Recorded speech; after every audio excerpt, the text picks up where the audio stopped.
Mateo capítulo 4, versículo del 18 al 25. Caminando Jesús junto al mar de Galilea, vio a dos hermanos, Simón, llamado Pedro, y Andrés, su hermano, que echaban la red en el mar, pues eran pescadores.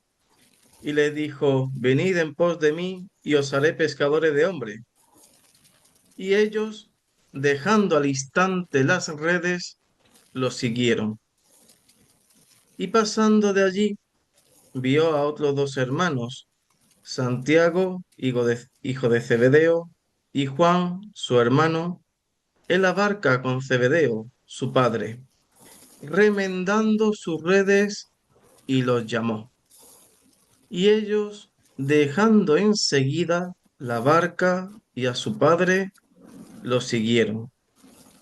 Y Jesús recorría toda Galilea, enseñando en sinagogas, predicando el evangelio del reino y sanando toda enfermedad y dolencia entre el pueblo.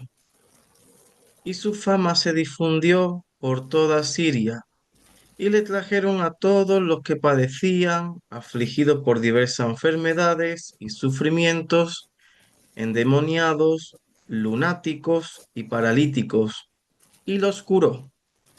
Y lo siguieron grandes multitudes de Galilea, Decápolis, Jerusalén, Judea y del otro lado del Jordán. Entonces, dividimos esta perícopa en tres partes: el llamado de Simón y Andrés, después está el llamado de Santiago y Juan. Qué casualidad que cada uno con los otros son hermanos, ¿verdad? Simón es hermano de Andrés, Santiago es hermano de Juan, su padre se llama Zebedeo. Y luego aquí vemos que hay un ministerio y una vida pública. Y aquí le van a seguir una gran multitud, ¿verdad? Lo que al principio fueron hermanos, poquitas personas, después le van a seguir multitudes, muchísima gente. Viendo ahora un poquito eh, qué es lo que sucede antes de este fragmento de la Biblia y qué es lo que sucede después, tenemos que intuir un poquito el contexto, ¿verdad? Justamente antes de este evangelio, Jesús, en el capítulo 4, versículo del 12 al 17, ahí comienza la predicación de Jesús con su famosa frase, convertíos porque el reino de los cielos se ha acercado, ¿vale? Entonces, justamente antes de este evangelio, Jesús ya está invitando al arrepentimiento, a la conversión, a que le sigan a él, y por medio de la predicación, ¿verdad? Esas personas van surgiendo. Y justamente después de esta perícopa, de este fragmento de la Biblia, va a comenzar el capítulo 5 de Mateo, que será el Sermón del Monte con la bienaventuranza. Entonces vemos que todo tiene un poco de sentido y de lógica, porque si ya le siguen multitudes de personas, vemos que después en el Sermón de la Montaña, ¿quién va a estar allí? Muchas personas para escucharle, ¿vale? Entonces ya teniendo un poquito este contexto, ¿verdad? Nos metemos de lleno en el texto del Evangelio. Vemos que hay dos llamados, dos hermanos, ¿verdad? Y que cada uno estaban realizando su trabajo diario. Era su trabajo, ¿verdad? Simón y Andrés echaban la red en el mar. Entonces, nos podremos imaginar que Jesús estaba a pie de orilla y ellos estaban en la barca en profundidad, ¿verdad? Allí, en el mar metido. Entonces, fijaros con qué potente voz Jesús tuvo que gritar para que le diga, venid en pos de mí y os haré pescadores de hombres. Entonces, fijaros la actitud de Simón y Andrés, que estaban metidos en la barca porque estaban pescando en ese mismo momento, que dejando al instante las redes, fijaros, ¿eh? Al instante, no se lo pensaron, No le dijeron a Jesús, mira, mañana te contesto, que me lo voy a pensar. No, sino que dejando todo al instante, lo siguieron. Y vemos que en este contexto Jesús todavía sigue caminando. Quizás Simón y Andrés conocían perfectamente a Santiago y a Juan y a su padre Zebedeo.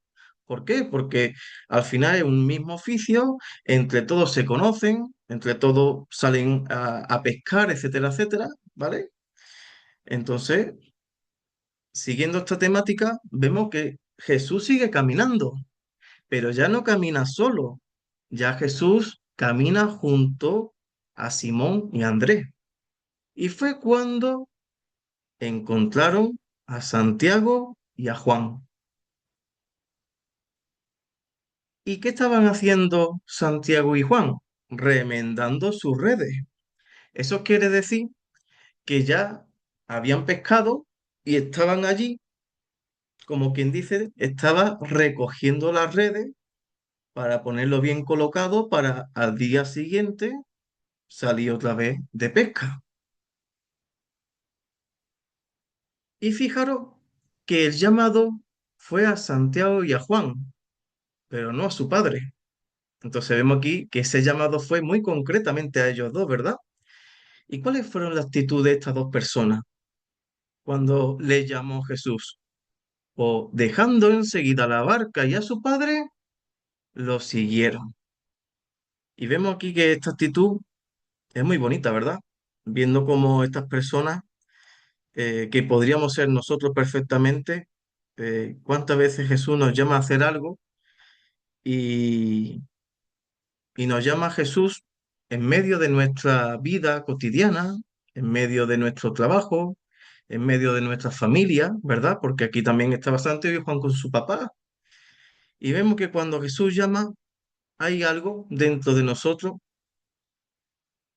que es el Espíritu Santo el que nos impulsa a seguir a Jesús. No nos ponemos a meditar si sigo, si no, me lo voy a pensar.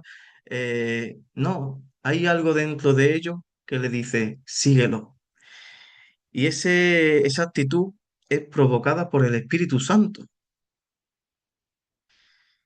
Muy bien, entonces, viendo un poquito el contexto de Simón, Andrés, Santiago y Juan, ¿verdad? Que ya eran pescadores, que ya estaban, como quien dice, casi finalizando su tarea laboral, o ya Santiago y Juan que ya estaban recogiendo las redes. Viendo un poquito el contexto, eso ocurrió ¿cuándo? ¿Cuándo los pescadores ya terminan la faena? Por la mañana, ¿verdad? Temprano, para que cuando vendan el pescado lo vendan fresco en los mercados, ¿verdad?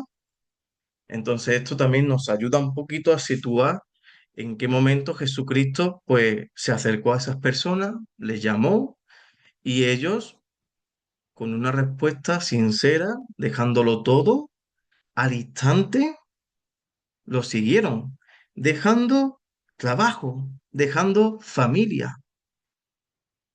Y ahora comienza aquí un ministerio, la vida pública de Jesús, ¿verdad? Entonces vemos que Jesús recorría todas las ciudades de Galilea, todas las ciudades de Palestina, enseñando en sinagogas, predicando el Evangelio del Reino y sanando toda enfermedad y dolencia que se le presentaba. Entonces vemos aquí que esta triple acción, esta triple vocación, también lo tenemos nosotros como bautizados, porque cuando nosotros somos bautizados, estamos obligados a enseñar a nuestros hijos, enseñar a nuestros seres queridos, enseñar en catequesis, según cada cual, ¿verdad? Que tenga una vocación, pero siempre tenemos que enseñar y transmitir la fe. Predicar el Evangelio del Reino, que no es otra cosa que predicar a Jesús, que está íntimamente, ¿verdad?, conectado a enseñar. Una cosa es enseñar y otra cosa es predicar. Cuando uno predica, está más enfocado a lo que es dentro de lo que es, por ejemplo, la, la misa, cuando se administran los sacramentos. ahí una persona en persona de Cristo, ¿verdad? Está predicando, está enseñando, está transmitiendo la fe de una forma más pública, ¿verdad? Tú puedes enseñar en tu casa, tú puedes enseñar en muchos lugares, mientras que la predicación propiamente está más bien cuando está dentro de una congregación, ¿verdad? Pero vamos, que también podemos predicar en las calles y sanando toda enfermedad y dolencia en el pueblo. Entonces, hoy en día no tenemos esos superpoderes, ¿verdad? Como algunos pensarán, pero es que nosotros sanamos a las personas cuando presentamos a Cristo y vemos cómo Cristo en medio de nuestro sufrimiento nos ayuda a superar, a aceptar nuestra enfermedad, nos ayuda también incluso a sanarnos. Existen milagros de personas que se sanan, ¿verdad? Y también de dolencia, de personas que han dejado vicios, personas que estaban al punto del borde de romper su matrimonio y del divorcio, y cómo Jesús ha entrado en su vida y ha restaurado ese amor, esa amistad y ha reconciliado esa pareja para bien de sus hijos, ¿verdad? Y siguiendo un poquito, vemos que Jesús no solamente se movía por Galilea, sino que se movía por muchos lugares, ¿verdad? Y su fama, fijaros, ¿no? Cómo Jesús pasó de ser una persona común y corriente como cualquiera a una persona que allá donde iba, la gente lo buscaba para sanar a sus seres queridos. Fijaros lo que pone aquí, ¿no? Y le trajeron a todos los que padecían. Aquí cuando apunta de que le trajeron, estamos hablando de personas que están inválidas, personas que no conocen a Jesús, pero le invitan, mira, te voy a presentar a Jesús para que tú puedas superar esta aflicción, esta enfermedad, este sufrimiento actual, ¿verdad? Entonces, esto es un llamamiento a la misión. Nosotros tenemos que evangelizar y traer a esas personas a la iglesia. La iglesia al final es como un hospital. Entonces, esas personas que trajeron a Jesús, nosotros tenemos que actuar de la misma forma. Cada vez que conozcamos algo, cada vez que vayamos evangelizando por las calles de España, tenemos que traer a esas personas e invitarlas a la iglesia para que conozcan a Jesús, lean la palabra de Dios y el Espíritu Santo va trabajando en ellos poco a poco, ¿verdad? Pero no están solos, están acompañados, estamos nosotros, ¿verdad? Y fíjate aquí lo más importante, que los curó. O igual que Jesús curó hace 2000 años, hoy en día todavía sigue sanando y curando nuestras vidas. Primeramente, nosotros que somos testigos por fe que vemos y que corroboramos que eso es cierto. Y tenemos, gracias a la fe, esos ojos para ver esa acción de Dios en nuestra vida. Y esa fama que creció y creció y creció, al final hizo que grandes multitudes de Galilea, Decápolis, Jerusalén, Judea y del otro lado del Jordán siguieran a Jesús. Entonces, estamos aquí hablando de personas que no solamente fueron curadas o escucharon una palabra y se convirtieron, o escucharon una palabra y les gustó mucho lo que Jesús enseñó y se quedó todo ahí, no, sino que eran personas que dejaban sus casas. Eran personas, de verdad, esto es un poco loco, pero eran personas que perseguían a Jesús. Jesús iba de un sitio para otro y las multitudes iban detrás de él, literalmente. Pues al final vemos aquí esa imagen de el buen pastor con su rebaño de ovejas, porque al final, donde está el buen pastor, están sus ovejas escuchándole, se están alimentando de su palabra, se están alimentando de todas las cosas que Jesús está transmitiendo, ¿verdad? Está enseñando, y al final vemos que ese llamamiento no solamente se quedó ahí en Jerusalén, sino que sigue actuando hoy aquí en el siglo XXI y concretamente aquí en España. En España hay muchas multitudes que no conocen a Jesús, y si no somos nosotros, los cristianos, que tenemos la palabra, aquellos ministros que tenemos los sacramentos, ¿verdad? para poder administrarlo. Si no somos nosotros, esas personas que lleven a Jesús, ¿quién los va a llevar? ¿Verdad? Un poquito de reflexión. Contadme un poquito. Aquí, en este texto, ¿cuántos mandamientos vosotros veis? ¿Existen 10 mandamientos? Venga. El tercero creo que es el de escuchar la predicación. Muy bien, muy bien. Exacto. Entonces vemos aquí que al final el tercer mandamiento lo que está hablando es del ministerio público, ¿verdad? La predicación, recibir los sacramentos, pues aquí Leche está, Aquí vamos, está en aquí lo... en la sinagoga, que es como nosotros la iglesia. Claro. Ahí yo ahí lo dejaba aposta para que caigáis. Muy bien, venga. Ya hemos, de los 10 ya no hemos cargado el tercero, nos quedan 9. Venga, ese llamado de Simón y Judas y esa respuesta y eso, ¿dónde creéis que están los 10 mandamientos? No sé, en el primero. Muy bien, No, muy bien. ¿Por qué están en el primero? Porque los discípulos ponen en primer lugar ¿a quién? a Dios, A Jesús, no a a Jesús. Dios. Entonces están poniendo en primer lugar a Dios, a Jesús, y dejan en un segundo lugar su familia, su trabajo. Entonces vemos aquí una respuesta hombre, uno me puede decir, pero hombre, que el trabajo es importante y la familia también, que sí, no pasa nada, que la gente no me mate, pero es necesario reconocer de que tenemos un trabajo gracias a quién, a Dios, tenemos una familia gracias a quién, a Dios, que tengamos a Dios primero, eso no anula a los demás, más bien es apoyarte en Dios porque es el que te sostiene todas las cosas que tú tienes. Aunque es verdad que estas personas van a dejar ese trabajo porque se van a dedicar a ser pescador de hombres. ¿Qué más hay por aquí? Ya está el primero y el tercero. Aquí habla de dejar a su padre, ¿verdad? Para poner a Dios primero. Eso también, ¿qué mandamiento suena? Al cuarto mandamiento, ¿verdad? Honrarás a tu padre y a tu madre. Entonces vemos aquí que una forma correcta de honrar a tu padre y a tu madre es primeramente poner a Dios en tu vida. Eso no es deshonrar a tu padre y a tu madre, sino todo lo contrario. Bueno, y aquí le estaban ayudando en el trabajo, ¿no? O sea, al final ¿De estaban con qué? su padre, estaban en la barca de su padre, o sea, que estaban trabajando con su padre o ayudándole. Exacto. Quizás su padre le haya dicho, iros ya que no os quiero ver. ¿Te imaginas?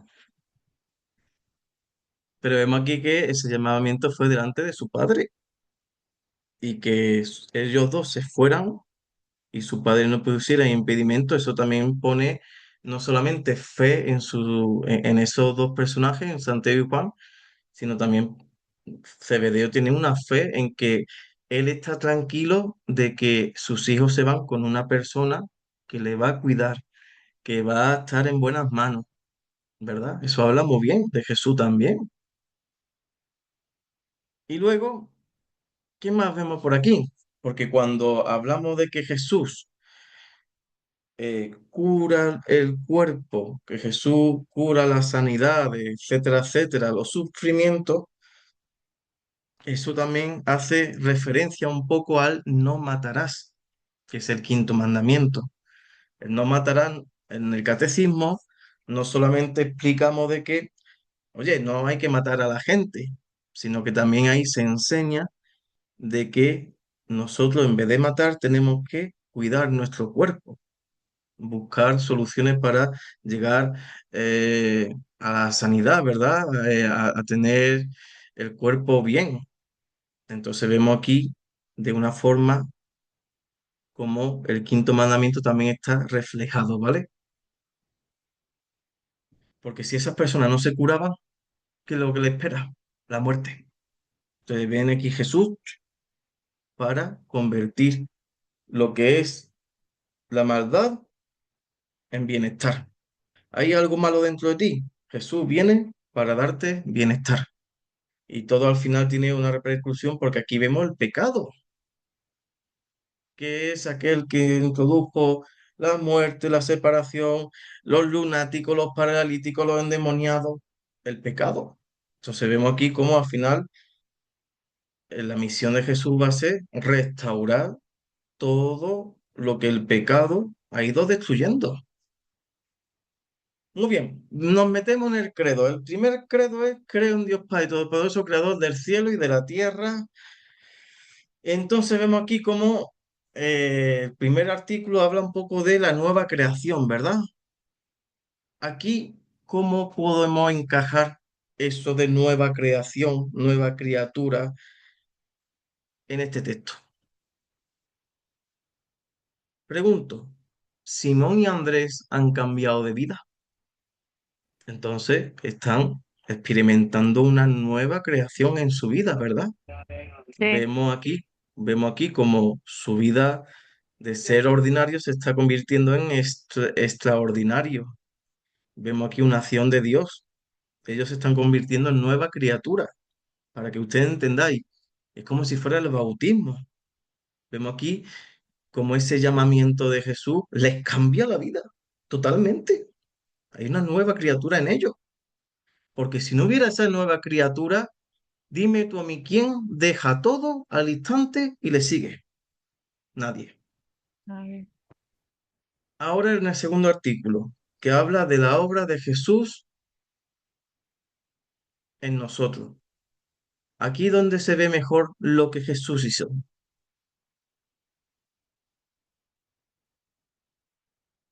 Aquí donde se ve la obra de Jesús.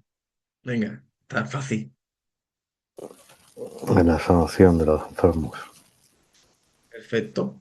Ahí se ve y concretamente más en su ministerio, ¿verdad? Enseñar, predicar y sanar. Porque al final todo eso apunta de una manera misteriosa que no se ve, ¿verdad? Ahí apunta a la crucifixión, a la muerte de Jesús, más concretamente la predicación del Evangelio del Reino, porque ese Evangelio significa buena noticia y ahora va a venir lo que Jesucristo va a hacer en la cruz por nosotros, donde nosotros ahora recibimos todos esos sacramentos, etcétera, etcétera, gracias a la crucifixión de Jesús. Y muy bien, el Espíritu Santo y porque aquí también, dentro del marco del credo, habla, creo en el Espíritu Santo y creo en la iglesia, ¿verdad? ¿Dónde se ve ese Espíritu Santo y dónde se ve esa iglesia? Aquí. Venga, Jonathan, ¿dónde se ve el Espíritu Santo aquí? Hombre, en la reacción que tienen los apóstoles, ¿no? Perfecto. Ahí se ve que al final ese llamamiento y la reacción, esa actitud, fue impulsado por el Espíritu Santo. Por nosotros mismos, por nuestro pecado que está dentro de nosotros, es imposible. No se puede, de verdad. Ahí está actuando el Espíritu Santo, creando un nuevo hombre, una nueva vida, ¿verdad? Ese cambio de ordinario a extraordinario. Y aquí donde se puede palpar la iglesia. ¿Qué se hace en la iglesia? Se enseña, se predica. Y créeme que en la iglesia, ¿quién viene realmente? Gente que están pasando malos momentos. En la iglesia no venga, no crea tú que viene aquí gente para pasarlo bien. Venga, vamos a jugar al bingo, ¿sabes? No, aquí viene gente con problemas, con miedo, con inseguridades, con vicios, la han echado de casa. Entonces, ahí está la iglesia, ahí está la iglesia, que al final está reflejado en esa última frase que yo subrayo, ¿no? Le siguieron grandes multitudes. Ahí está la iglesia reflejada, ¿vale? Muy bien, los sacramentos, el bautismo. ¿Dónde se ve aquí? Ta, ta, ta, tan. Ay, ya, yo antes lo he dicho. Venga, ¿dónde se puede aquí palpar el bautismo? Vemos aquí el bautismo muy bien reflejado en el llamado, ¿verdad? Perfecto. Pero aquí también se ve el bautismo en otra cosita que está por aquí, en la parte derecha, un poquito escondido. Dice, y le trajeron a todos los que padecían. Vemos aquí personas que traen a otras personas, ¿verdad? Y ellos son como, entre comillas, son como sus padrinos, ¿no? Como diciendo, mira Jesús, tú me conoces a mí, pero yo te traigo a mi amigo, yo te traigo a mi hijo, para que tú le sanes, para que sea miembro de la familia divina. Ahí se ve el bautismo de los infantes, porque ¿quiénes son los que traen al infante que no puede caminar, no puede razonar en ese momento? Los papás y los padrinos. Entonces ahí, de una manera misteriosa, está metidito el bautismo de los infantes. Muy bien, aquí está la confirmación metida. Pregunto, la confirmación, para que tú me entiendas, es como cuando tú eras pequeño y tú con tu boca no pudiste proclamar la fe, no pudiste decidir por ti mismo, ¿verdad? Porque fueron tus padres, tus padrinos quienes te Mm, trajeron. Ahora tú de mayor, tú con tu propia boca puedes confesar y puedes aceptar a Jesús eh, para, para que de una forma confirmada la iglesia, tus seres queridos, vean que esa confirmación sale por tu boca, ¿vale? ujú. Entonces vemos aquí dónde podríamos palpar la confirmación. Está muy fácil, en el llamamiento, porque una forma de confirmar su fe es dejar todo y seguirlo. La Eucaristía. ¿Cómo aquí se puede ver la Eucaristía? ¿Se ve en alguna parte o no? ¿Hay pan? ¿Hay vino? ¿Dónde se puede aquí palpar la Eucaristía? Si quieres hablar de la curación, ¿no? Como que la Eucaristía es nuestra medicina espiritual. Aquí la Eucaristía se ve aquí en estos tres pasitos. ¿Qué se hace en la Eucaristía? Se lee la lectura, se está dando una enseñanza. Después de esa enseñanza, ¿qué es lo que viene? La predicación. Y después de esa predicación, ¿qué es lo que viene? La sanación. Porque nosotros creemos que el cuerpo y la sangre de Cristo tiene poder para sanarnos y fortalecer nuestra fe y para perdón de nuestros pecados. Entonces aquí se ve de una manera misteriosa, como yo siempre digo, la Santa Eucaristía. Pero fíjate que está, yo aquí no he manipulado la palabra de Dios, ¿eh? Es que está literal como se celebra la Santa Eucaristía. Enseñanza, la lectura, predicación y después la Santa Cena. Muy bien. Aquí se puede ver la unción de enfermos. Se ve aquí la unción de enfermos en todas las partes.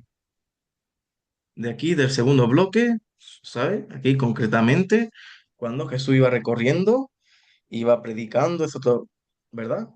Pero fíjate cómo en la primera parte como que se dedica más bien a describir su ministerio y después describe otras cosas que él hacía, que era sobre todo, pues, sanar, recibir a los afligidos, escucharles, expulsar demonios, bueno, sanación de todo tipo. Venga, nos queda penitencia, matrimonio y orden sacerdotal. ¿Cuáles creéis que aquí falta? Penitencia, orden sacerdotal y matrimonio. ¿Se ve por aquí algún matrimonio? No, no. Bueno, este lo quitamos. Hombre, Penitencia, el sacerdotal sí que se ve, ¿no? perfecto. Muy bien, muy bien. Ya nos quedaríamos con el último sacramento que sería el orden sacerdotal. Y eso es un llamado, el llamado a la vocación sacerdotal. Vemos aquí cómo de alguna forma Simón y Andrés están respondiendo a ese llamado a la vocación de ser su discípulo, de ser sus futuros apóstoles y de ser sacerdote.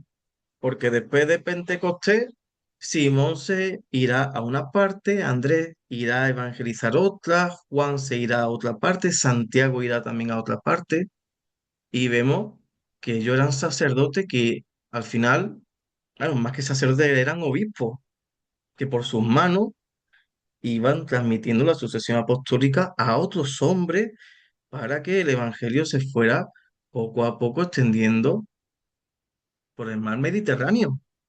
Bueno, pues listo, ya hemos finalizado en el día de hoy.